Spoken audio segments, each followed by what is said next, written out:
Hello students, class 12th physics chapter 5th continue चल रहा है। इलेक्ट्रिक करंट का चैप्टर है। इससे पहले इसके 12 लेक्चर आपको दिए जा चुके हैं और हमने 11th और 12th लेक्चर दोनों में आपको न्यूमेरिकल प्रॉब्लम सॉल्व करवाई थी, सीरीज कॉम्बिनेशन और पैरेलल कॉम्बिनेशन की। कंटिन्यूटी में उसी में एक क्वेश्चन हमारे पास और भी है जो हम यहाँ पर कैलकुलेट कर सकते हैं। जैसे आपके पास ये इस तरीके से एक सेल देता है, बैटरी देता है और यहाँ एक रेजिस्टेंस ये गिवन है, दूसरा रेजिस्टेंस आपके पास ये गिवन है, सेकेंड रेजिस्टेंस। फिर यहाँ पर इनके कॉम्बिनेशन से ये रेजिस्टेंस कनेक्टेड है और यहाँ पर एक रेजिस्टेंस और कनेक्टेड है ये। तो इस तरह से ये वैल्यूज है 2 ओम, 6 ओम और यहाँ पर 3 ओम और 1 ओम या 10 ओम ले लीजिए और यहाँ 6 वोल्ट की बैटरी दे रहा है। आपसे पूछ रहा है what is the current flowing through circuit, इस सर्किट से कितनी करंट फ्लोइंग हो रही है। Find out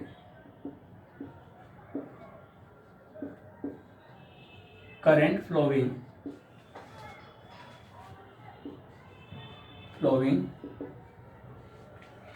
through circuit.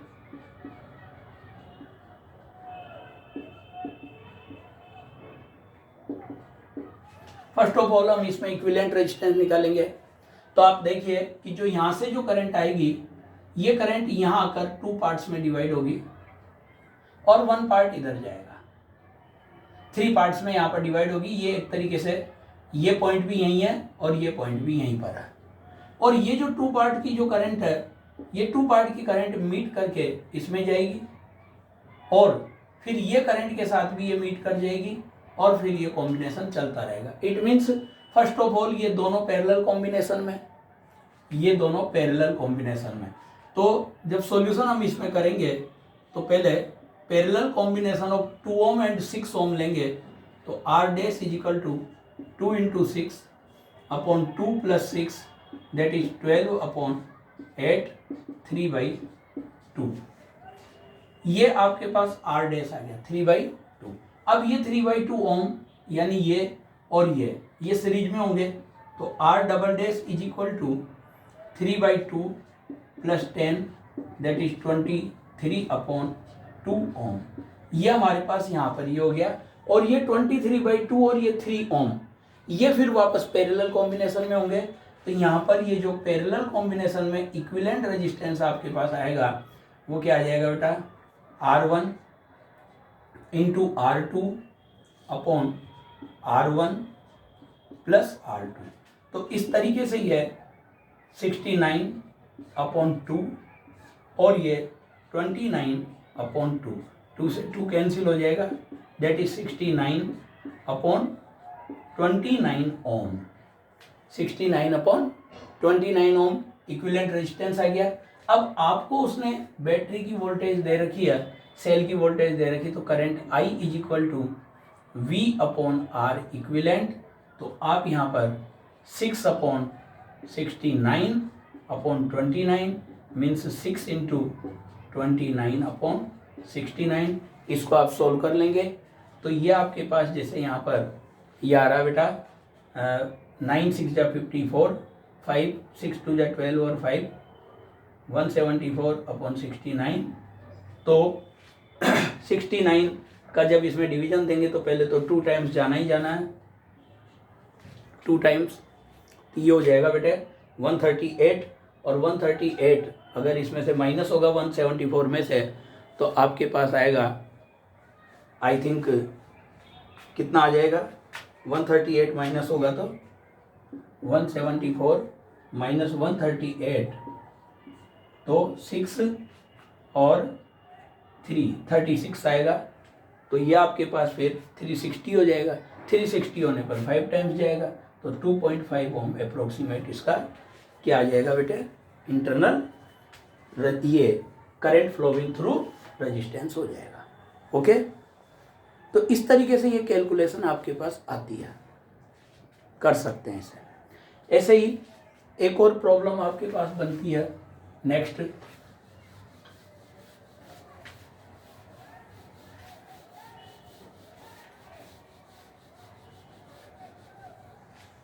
जैसे ये एक सर्किट है जिसमें इस तरीके से रेजिस्टेंस गिवन है, एक शेप बना रखी है, एक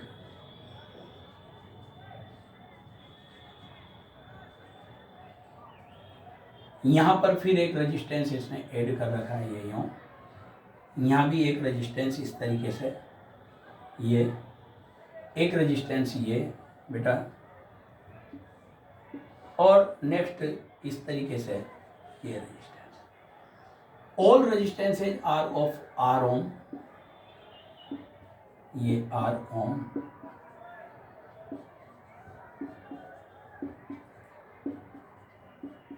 अब इसमें भी आपसे equivalent resistance between A and B put up कर रहा है। What is the equivalent resistance between A and B in this combination. तो अब आप देखो कि जब यहां से जो करंट जाएगी, ये करंट पहले 4 पार्ट्स में डिवाइड होगी, some part in this, some part in this, some part in this and some part in this. अब ये जो करंट है ये इन दोनों में सेम जा रही है, और फिर यही करंट इसके साथ यहाँ मीट कर रही है। इसका मतलब ये दोनों पहले सीरीज में और उसके साथ फिर ये पैरेलल में। अंडरस्टैंड? वापस देखो, यहाँ से जो करंट जा रही है ये पार्ट इधर, ये ऐसे कैसे, ये जाकर फिर यहाँ पर मीट कर रही है, तो ये दोनों सीरीज में और उसके साथ ये पैरेलल में। वापस फिर उसी तरीके का डिस्ट्रीब्यूशन हो रहा है, इधर भी इसी तरीके से हो रहा है, ये सेम, और फिर ये, तो ये दोनों पहले सीरीज में होंगे। मतलब वन कॉर्नर पर अपन रेजिस्टेंस फाइंड आउट करते हैं पहले, एट वन कॉर्नर। तो वन कॉर्नर पर R dash is equal to R plus R, that is 2r, and R double dash is equal to ये 2r into R, 2r into R upon 2r plus R, तो ये होगा अपने पास 2r/3। ये resistance हमारे पास एक corner का आ गया, सिंगल कॉर्नर का। सिमिलर इस कॉर्नर में 2r/3 है, तो इस कॉर्नर में भी वही सिचुएशन है, इसमें भी वही सिचुएशन है, और इसमें भी वही सिचुएशन है। तो फिर यही सर्किट अब किस में कन्वर्ट हो जाएगा? Now this circuit will be, this combination will be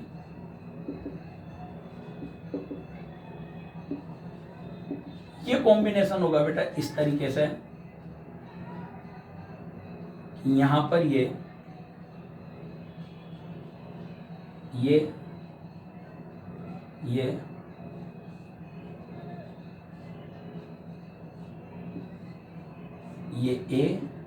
ये बी। अब आप देखो इस पूरे कॉर्नर की जगह ये 2r/3 हो गया, इधर के कॉर्नर की जगह ये 2r/3 हो गया, सिमिलर इस कॉर्नर के लिए भी 2r/3 हो गया, और ये कॉर्नर के लिए भी 2r/3 हो गया। और अब आप इसमें ये देख सकते हैं, ये दोनों पहले सीरीज में और फिर दोनों पैरेलल में, तो 2r/3 इसका आंसर बन जाएगा। सीरीज में जैसे आपके पास ये दोनों सीरीज में, तो r dash is equal to या r double dash is equal to दोनों ही 2r/3 plus 2r/3, that is 4r/3, और फिर 4r/3 और 4r/3 अगर पैरेलल में है तो r इक्विवेलेंट आपके पास हो जाएगा बेटा 4r/3/2, क्योंकि आपको पता है अगर n रेजिस्टेंस पैरेलल में होते हैं, r रेजिस्टेंस वाले n वायर, तो हम r/n कर देते हैं, तो यहाँ पर 4r/3/2, तो दैट विल बी 2r/3 ओम। तो ये आपके पास इस तरीके से बेटा इक्विवेलेंट रेजिस्टेंस कैलकुलेट हो जाता है इसमें भी। ओके, तो ये आप माइंड में रखें, कैलकुलेशन कर सकते हैं। कोई सा भी क्वेश्चन आए इस टाइप से, आप बस करंट डिस्ट्रीब्यूशन की बात माइंड में रखकर चलें। करंट डिस्ट्रीब्यूशन आपको करना आ गया तो फिर उसमें कुछ भी नहीं है, वहीं से पैरेलल और सीरीज कॉम्बिनेशन की बात आती है। एक जैसे मान लो कि एक क्यूब में आपसे पूछ लिया जाए, ये क्यूबॉइड एक क्यूब बना रखा है जिसमें ईच साइड में आर रेजिस्टेंस है। ये आर रेजिस्टेंस से ईच साइड में यानी 12 रेजिस्टेंस को मीट करके या 12 रेजिस्टेंस को कंबाइन करके एक ये क्यूब बनाया है। ये 12 रेजिस्टेंस कंबाइन कर रहा है।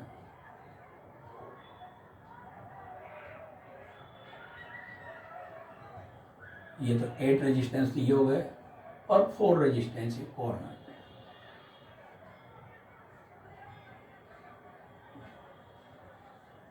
और आपसे डायगोनली एंड्स के बीच में इक्विवेलेंट रेजिस्टेंस पूछता है बेटा।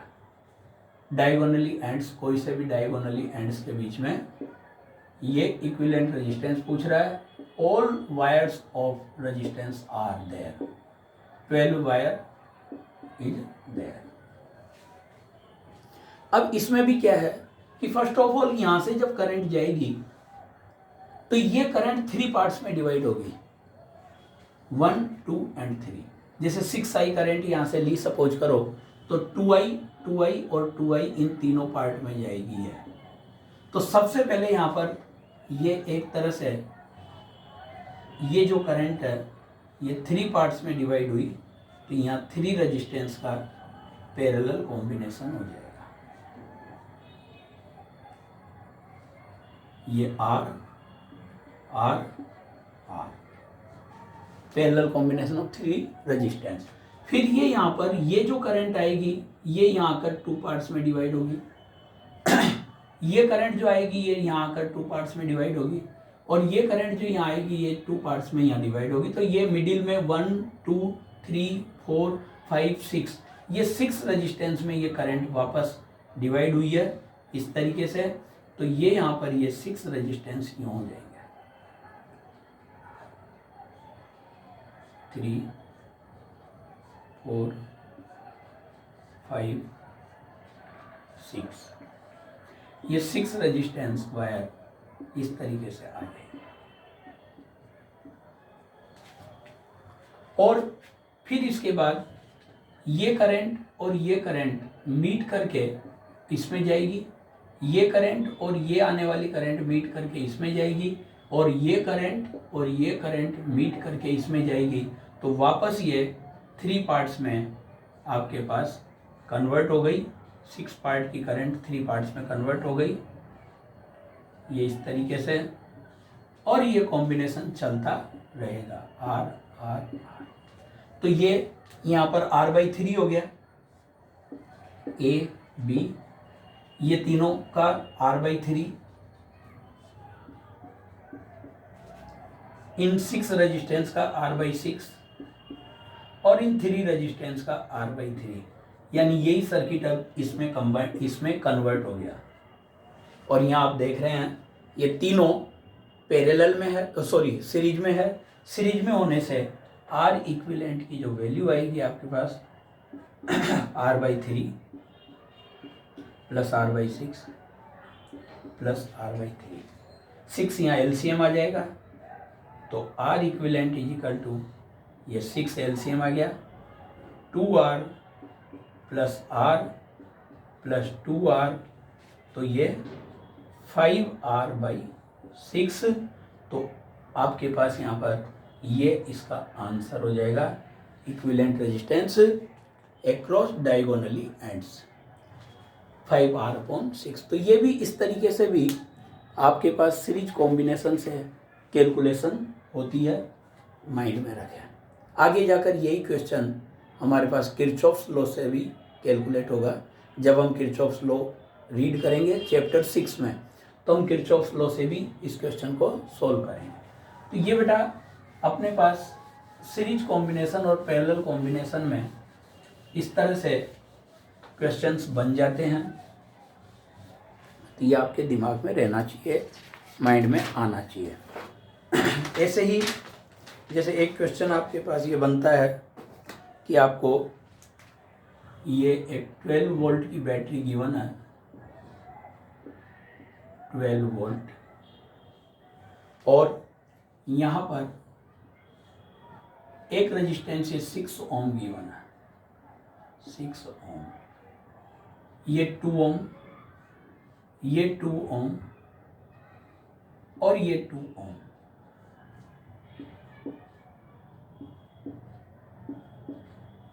और वो यहाँ पर केवल ये लाइन दे रहा है इसे, यहाँ बोल रहा है V वोल्ट मीटर, एक तरह से यहाँ वोल्ट मीटर कनेक्ट कर रहा है और यहाँ पर एमीटर कनेक्ट कर रहा है। अब आपसे ये पूछ रहा है what is the value of ammeter and volt metre,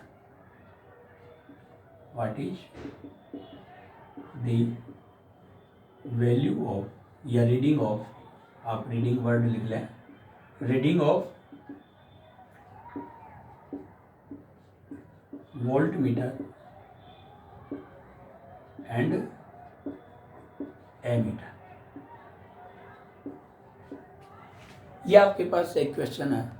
अब फर्स्ट ऑफ ऑल आप यहाँ पर इसमें आप देख रहे हैं कि ये जो करंट यहाँ से आई, ये 2 पार्ट्स में डिवाइड होगी, I1 और I2। ये I2 करंट ऐसे कैसे इसके अंदर फ्लो होगी, मीन्स आपके पास एमीटर जो मेजरमेंट करेगा वो कौन सी करंट मेजर करेगा बेटे, I1 current measure, sorry I2 current measure करेगा ये एमीटर, क्योंकि इसमें I2 करंट ही फ्लो हो रही है। अब ये निकालने के लिए आप देखो इन तीनों में I2 जा रही है तो ये तीनों सीरीज में हो गए, तो सबसे पहले इसका इक्विवेलेंट रेजिस्टेंस निकालना मस्ट होगा। तो वो जब आप निकालेंगे तो सबसे पहले तीनों सीरीज में, तो R dash is equal to 2 + 2 + 2 that is 6 ohm. अब ये 6 ओम, ये I2 करंट और ये I1 करंट एक तरीके से यहाँ I का डिवीजन हुआ था, तो ये 6 ओम इस 6 ओम के साथ पैरेलल में है, तो R equivalent is equal to 6 × 6/6 + 6 36/12 that is 3 ohm. Equivalent resistance 3 ohm आ गया। Total current I, total current I equal to E/R equivalent, E की वैल्यू 12 वोल्ट है अपॉन 3, तो ये हो गई 4 एम्पियर। I की वैल्यू क्या आ गई है, 4 एम्पियर। अब ये 4 एम्पियर करंट यहाँ आई, तो इधर 6 ओम और इधर भी पूरा कॉम्बिनेशन का 6 ओम 2 पार्ट्स में डिवाइड हुई, इक्वल पार्ट्स में, तो I1 और I2 दोनों इक्वल होगी, तो वो जो आपके पास आएगी बेटा I1 इक्वल टू I2, वो आ जाएगी 4/2 एंड दैट इज 2 एम्पियर। तो ये जो एमीटर रीड करेगा वो 2 एम्पियर रीड करेगा, तो रीडिंग ऑफ एमीटर यहाँ पर, रीडिंग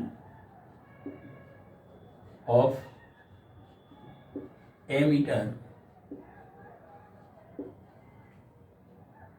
इज 2 एम्पियर। ये तो एमीटर की रीडिंग आ गई।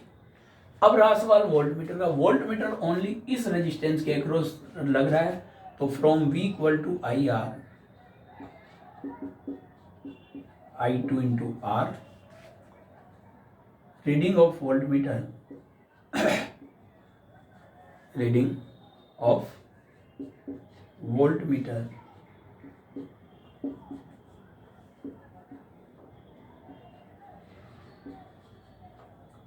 Is equal to 2 × 2 and that is 4 volt. तो इस तरह से भी आपके पास क्वेश्चन पुटअप हो जाता है, आप यहाँ पर इस तरीके से सोल्व कर सकते हैं। बस ये ध्यान रखें कि करंट किस तरीके से डिस्ट्रीब्यूशन हो रही है और कितनी करंट उस रेजिस्टेंस में जा रही है, उसी तरीके से आप ये कैलकुलेट करेंगे टोटल। ठीक है, तो ये आपको कैलकुलेट करना आना चाहिए बेटा, और निकाल सकते हैं आप जैसे भी। इसके अलावा कोई भी आपके पास जैसे रेजिस्टेंस वगैरह और भी कॉम्बिनेशन में आ जाते हैं।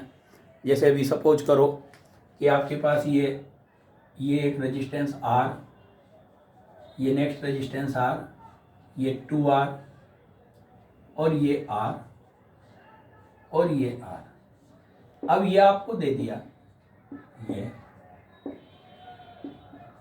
A, B, C और D। अब अगर आपसे इसमें A और C के बीच में इक्विवेलेंट रेजिस्टेंस पूछा जाता है तो A पर जो करंट जा रही है वो 3 पार्ट्स में डिवाइड होगी।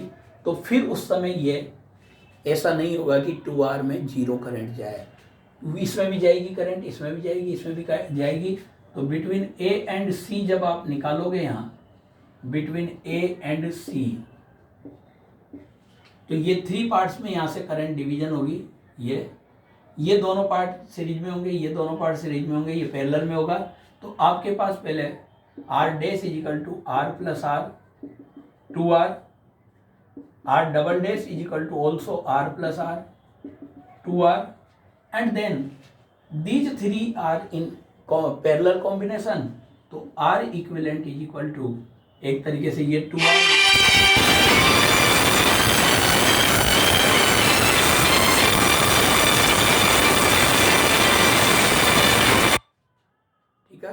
तो इस तरीके से कैलकुलेट कर सकते हैं। That's all for today, thanks. Next topic अब हम सेल का लेंगे, इलेक्ट्रिक सेल। थैंक्स।